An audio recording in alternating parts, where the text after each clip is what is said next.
Une femme désespérée se présente dans un poste de police avec son fils de 14 ans et dit qu'elle veut le livrer. Les agents ne savent pas quoi faire car ils n'ont jamais été confrontés à une situation aussi étrange. Les agents de police en service ce soir-là dans un commissariat de Newark sont stupéfaits lorsqu'une femme d'une trentaine d'années à l'air harassée entre dans le commissariat, traînant littéralement par le bras un adolescent débraillé. Le gamin, qui semble avoir 14 ans, gémit en tirant sur le bras de la femme, mais celle-ci le traîne jusqu'au bureau du sergent. « Officier », a-t-elle dit d'une voix tremblante. « Vous devez m'aider. Je ne peux plus le garder, s'il vous plaît, vous devez le prendre. »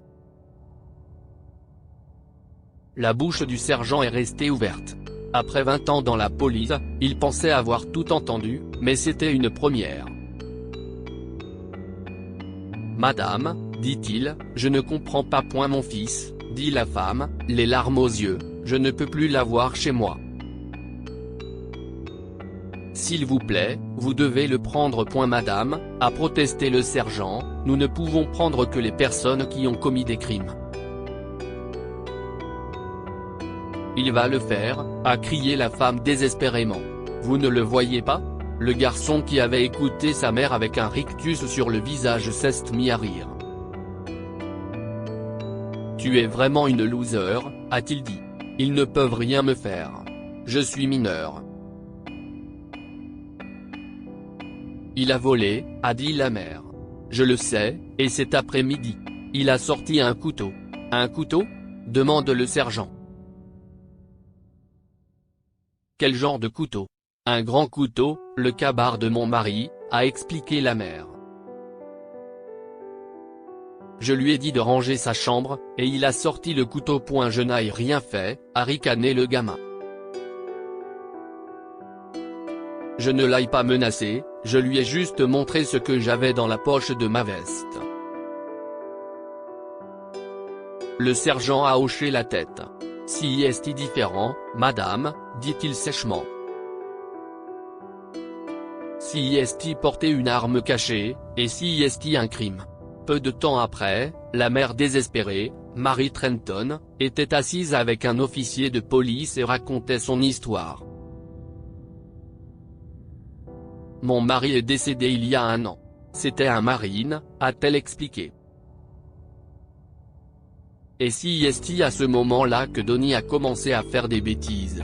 Il a commencé à rester tard dehors, à traîner avec des garçons plus âgés. Puis il a commencé à sécher les cours. J'ai trouvé des choses chères dans sa chambre, des choses que nous ne pourrions jamais nous permettre et il a dit qu'un ami les lui avait données. Marie pleurait. Je ne savais pas quoi faire. J'ai essayé de lui imposer un couvre-feu, mais il n'a pas tenu compte. Ce matin, il a sorti ce couteau. Ma fille Rita n'a que 8 ans et elle a eu peur. Marie s'est écriée, c'était un garçon si gentil, mais maintenant je ne sais pas quoi faire. Je dois avoir 2 emplois maintenant, et je sais qu'il a probablement plus besoin de moi, je sais qu'il souffre, mais je ne peux pas le supporter. Le policier a écouté ce que Marie avait à dire. J'ai une idée, a-t-il dit. Puis il s'est levé et a passé un coup de fil.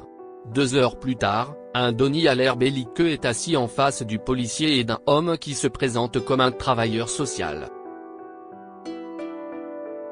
Maintenant, Donnie, dit calmement l'agent. Nous avons parlé à ta mère, et nous avons une proposition à te faire.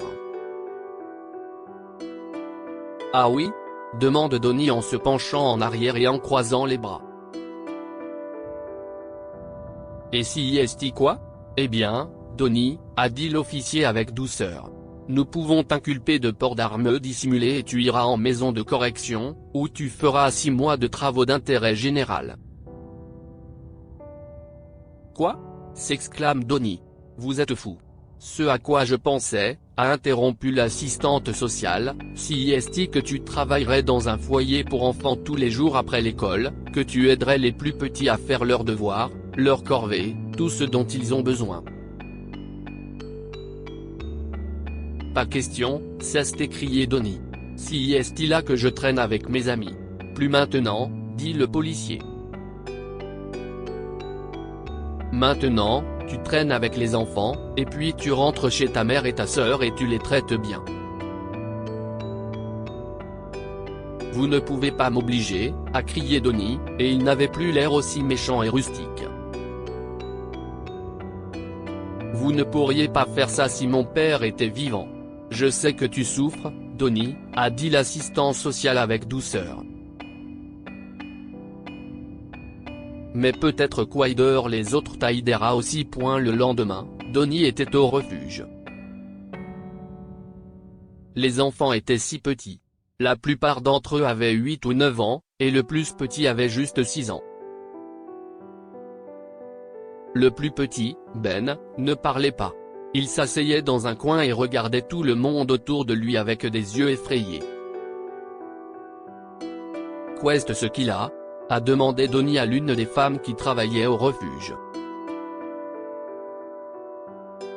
La femme a secoué la tête tristement.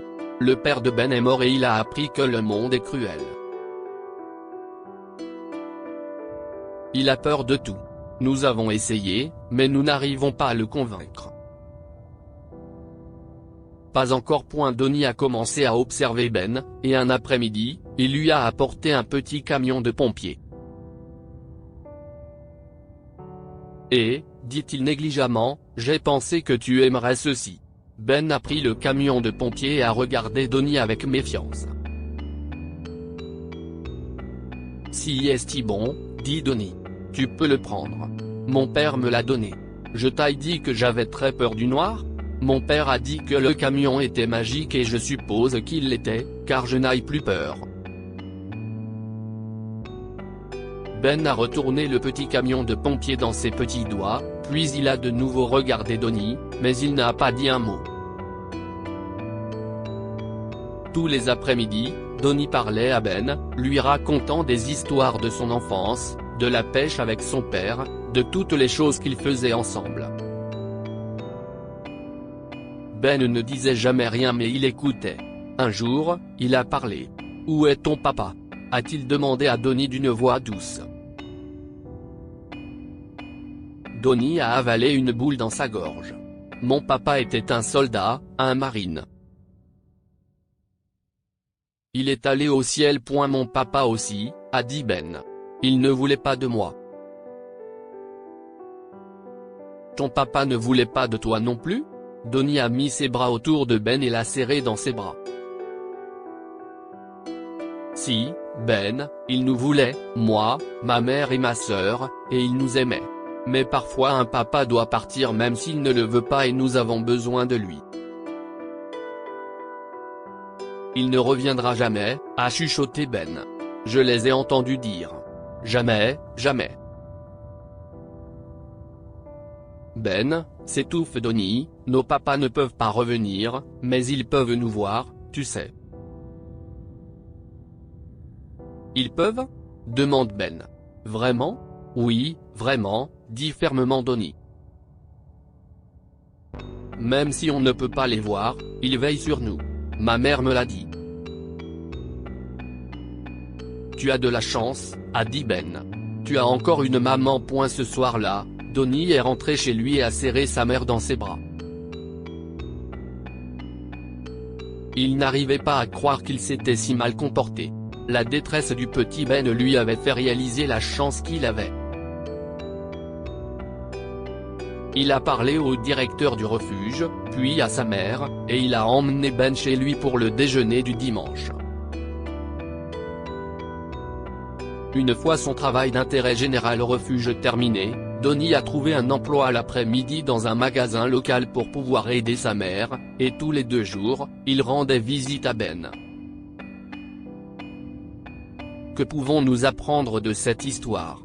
Parfois, le chagrin et la colère peuvent nous pousser à agir et à blesser ceux qui nous entourent. Donnie était tellement en colère d'avoir perdu son père qu'il a commencé à reporter sa douleur sur sa mère. Tournez-vous vers l'extérieur et donnez-vous à ceux qui sont dans le besoin. Donnie a appris qu'il pouvait utiliser les bons souvenirs de son père pour atteindre Ben et aider quelqu'un qui souffrait autant que lui. Partagez cette histoire avec vos amis. Elle pourrait égayer leur journée et les inspirer. Si vous avez aimé cette histoire, découvrez celle d'un nouveau-né qui pleure dès qu'il est dans une vieille poussette jusqu'à ce que sa grand-mère trouve une couche cachée sous son siège. Cette histoire est inspirée par l'histoire d'un de nos lecteurs et écrite par un rédacteur professionnel. Toute ressemblance avec de véritables noms ou lieux est une pure coïncidence. Toutes les images sont utilisées uniquement à des fins d'illustration. Partagez votre histoire avec nous. Elle changera peut-être la vie de quelqu'un. Si vous souhaitez partager votre histoire, envoyez-nous un mail à info@amomama.com.